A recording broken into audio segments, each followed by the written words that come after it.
Comment 573 is often used as an example of how you have to check that your answer is sensible.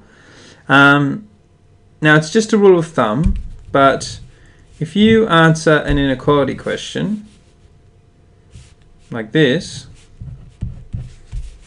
your answer really should have inequalities in it.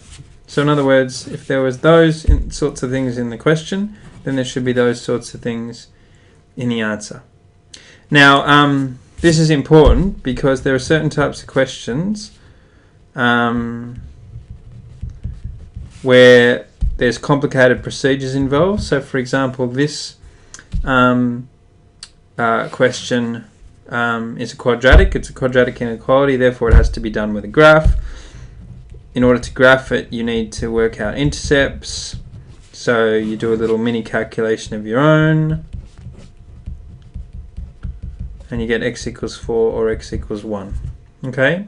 But the point is that this question had that symbol in it, so this can't be done because that's got an equals symbol in it. Therefore, you need to keep going. In other words, I'm saying that if you start out with one of those and you think you're done when you have one of these, you're probably not done. Now, this is just a rule of thumb. Sometimes the answer to a quadratic inequality or to an inequality doesn't have an inequality symbol in it.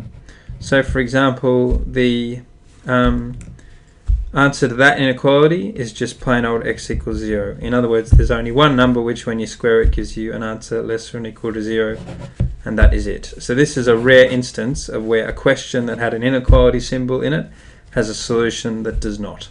But what I'm telling you is that that situation is rare. The sorts of symbol that's in the question ought to be the sorts of symbol that's in the answer.